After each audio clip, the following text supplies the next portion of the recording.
मी जवळपास प्रश्न हा आहे सकाळी हां. 3:30-4 वाजतापासून कंटिन्यू जिल्हा रुग्णालयाच्या संपर्कामध्ये आहे. त्या सगळ्या डॉक्टरांशी, सीएसशी सगळे संपर्क चालू आहे. ही अत्यंत दुर्दैवी घटना झाली, की ज्या आजपासून 3-4 वर्षाआधी सुद्धा अशीच आग लागली होती.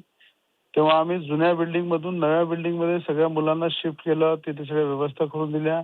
आज पुन्हा तशीच दुर्घटना होणं, मला वाटते कुठे ना कुठे तिथल्या स्टाफचा, डॉक्टरांचा, तिथल्या व्यवस्थेचा कुठे ना कुठे लापरवाहीपणा आहे, की अशा पद्धतीनं नवजात मुलांचं अशा पद्धतीनं आग लागणे, ज्यांनी आपल्या जीवनाची सुरुवात म्हणजे जीवनही पाहिलं नाही, जन्म होत असताना अशा प्रकारे आगीमध्ये त्यांचा अशा प्रकारे मृत्यू होणं, हे दुर्दैवी घटना आहे.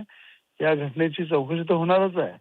पण ज्या ज्या लोकांनी त्या ठिकाणी जबाबदारीने ती व्यवस्था सांभाळायला पाहिजे होती, त्या ठिकाणी मागच्या 3-4 वर्षाआधी जेव्हा आग लागली तेव्हा तातडीनं मी स्वतः पुढाकार घेऊन, मुख्यमंत्र्यांनी सुद्धा पुढाकार घेऊन त्या ठिकाणी नवीन इमारतीमध्ये ज्या ज्या कमतरता आहेत त्या पूर्ण केल्या आणि ताबडतोब नवीन इमारतीमध्ये त्या ठिकाणी सगळ्या मुलांना शिफ्ट केलं. आणि मला असं वाटतं आज पुन्हा ती घटना होणं ही दुर्दैवी घटना आहे. याची इन्क्वायरी कडक केल्या जाईल. जे जे जबाबदार डॉक्टर आहे, नर्स आहे, जे अधिकारी असतील त्याच्यावर कडक कारवाई केल्या जाईल. आणि अत्यंत दुर्दैवी घटना आहे. सगळ्या म्हणजे सकाळी 3:30-4 वाजतापासून रात्री हे सगळं कंटिन्यू मी सुद्धा टचमध्ये आहे. स्वतः नवनीत राणा सुद्धा आता थोड्या वेळात तिथे पोहोचणार आहे.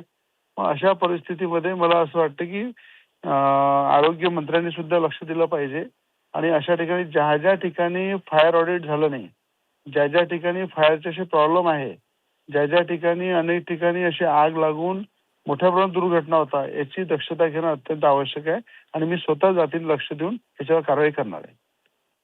आपण या घटनास्थळी भेट देणार आहात, आपण जाणार मी आहात, रुग्णांची मी विचारपूस करणार मी आहात? आता सध्या मुंबईला आहे, पण नवनीत हं. राणा तिथे आता ताबडतोब पोहोचणार आहे आणि सकाळी 3:30 वाजता ही आग लागली आणि जवळपास तेव्हापासून तर आतापर्यंत कंटिन्यू मी तिथे टचमध्ये आहे आणि फायर ब्रिगेडची पण गाडी तिथे थोडी लेट पोहोचली.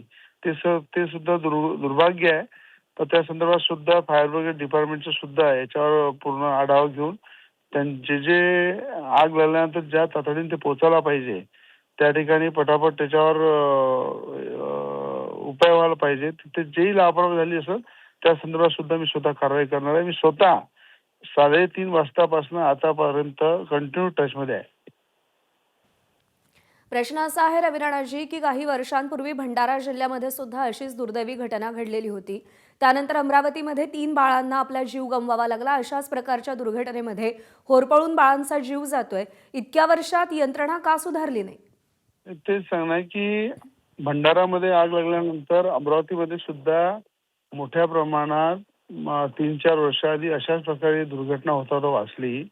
जुन्या इमारती झाल्या असल्यामुळं त्या ठिकाणी स्वतः नवनीत राणांनी पुढाकार घेऊन 65 कोटी रुपये त्या ठिकाणी मंजूर करून मुख्यमंत्र्यांनी त्या ठिकाणी पैशाची तरतूद करून दिली आणि ताबडतोब नवीन इमारत आम्ही बांधली. नवीन इमारतीमध्ये काही इलेक्ट्रिकचे पार्ट होते, काही फायर ब्रिगेडचे पार्ट होते, काही फिनिशिंगचे पार्ट होते.